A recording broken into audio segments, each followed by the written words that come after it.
Good afternoon everyone. आज हम Ohm's law का प्रैक्टिकल देखेंगे, कैसे क्या ओम्स लॉ प्रैक्टिकल होता है और कैसे क्या उसका कनेक्शन है।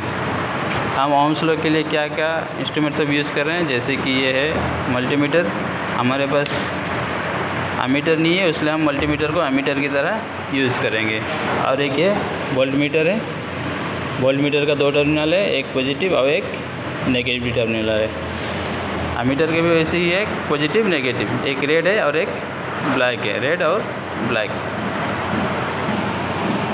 कैसे कैसे कनेक्शन किया हुआ है, जैसे कॉमन में ब्लैक कनेक्शन का है, MA लिखा हुआ है, मिली एम्पियर, उसमें रेड कनेक्शन किया हुआ है। और हम जब भी कनेक्शन करेंगे पॉजिटिव को पॉजिटिव के साथ कनेक्शन करेंगे और नेगेटिव को नेगेटिव की तरह कनेक्शन करेंगे। जैसे कि अभी पॉजिटिव है, पॉजिटिव में हम क्या देंगे, सप्लाई देंगे, किसका, बैटरी का सप्लाई देंगे, पॉजिटिव सप्लाई। उसके बाद फिर नेगेटिव वायर को लेके जाएंगे किस में, रियोस्टेट का इन टर्मिनल। रियोस्टेट का एक इन है और एक आउट है। एक ये रियोस्टेट का पॉइंट है, पहला टर्मिनल, इसमें हम नेगेटिव का वायर कनेक्शन करेंगे। उसके बाद फिर इससे निकालेंगे पॉजिटिव वायर। एक ये नेगेटिव क्या है, बैटरी में कनेक्शन होगा, नेगेटिव में रियोस्टेट के साथ वोल्टमीटर पैरेलल कनेक्शन किया हुआ है, और रियोस्टेट के साथ अमीटर सीरीज़ कनेक्शन हुआ है। हमेशा हमें याद रहना चाहिए कि अमीटर सीरीज़ कनेक्शन होता है और वोल्टमीटर पैरेलल कनेक्शन होता है। ओके, सो हम सप्लाई दे के देखेंगे इसका रीडिंग कैसे क्या है, ओम्स लॉ वेरिफिकेशन कैसे हो रहा है।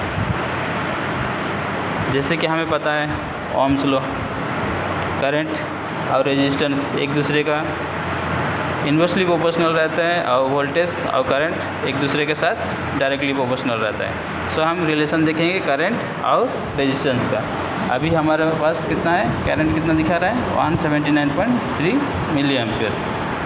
ये रेजिस्टेंस का सेटिंग है। रेजिस्टेंस का हम अगर थोड़ा सा बढ़ाते हैं,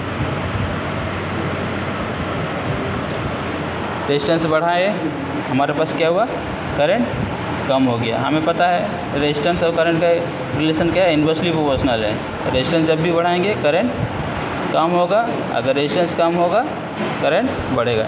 जैसे जैसे हम रेजिस्टेंस क्या करेंगे, बढ़ाएंगे, वैसे वैसे हमारा करंट कम होते जाएगा।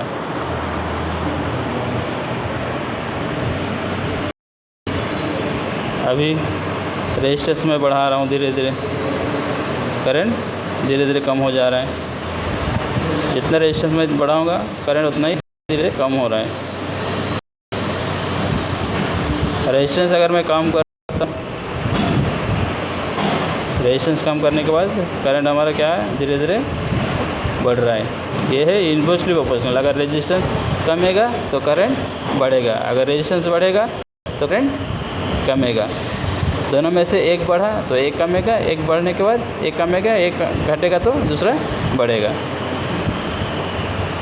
और रेजिस्टेंस कम करेंगे, करंट और बढ़ रहा है।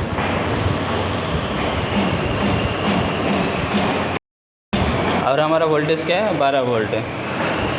इसी तरह हमें पता चला क्या, रेजिस्टेंस और करंट का रिलेशन क्या है, इन्वर्सली प्रोपोर्शनल है। ओम्स लॉ क्या कहता है, करंट रेजिस्टेंस के साथ इन्वर्सली प्रोपोर्शनल रहता है और वोल्टेज करंट के साथ डायरेक्टली प्रोपोर्शनल रहता है। ये है ओम्स लॉ का रिलेशन। ओके, बंद करो।